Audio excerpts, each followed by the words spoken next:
On line question رافد سعید صاحب Canada سے پوچھ رہے ہیں کہ how to handle wisely with wife, آج کل کے دور میں ازدواجی تعلقات میں بہتری کے لیے رہنمائی فرمائیں.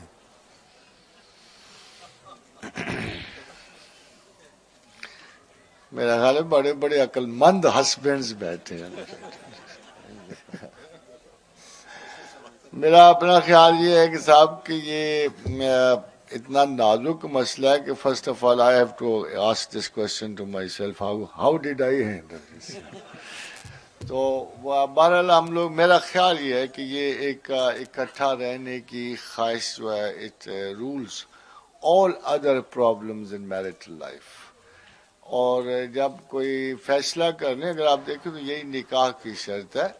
وہ شرط قبولیت کی ہے کہ جو دو لوگ جو ہیں ایک دوسرے کے ساتھ اکٹھا رہنے پر اظہار رضامندی کرتے ہیں، اور یہی بنیادی عہد جو ہے یہ آخر تک گزرتا ہے.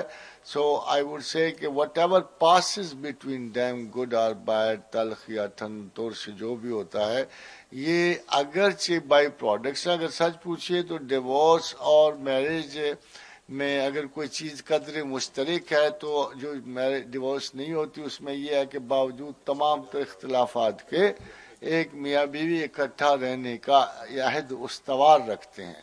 اور where it turns out to be a fiasco اور کوئی طریقہ نہیں رہتا، تو رافت میرا پیغام یہ ہے کہ ابھی you still have many hundred ways اور many thousand means of thinking جس کی وجہ سے آپ اکٹھا رہ سکتے ہو، اور اس طرح خام خواہ کے فساد نہ کھڑے کیے کرو.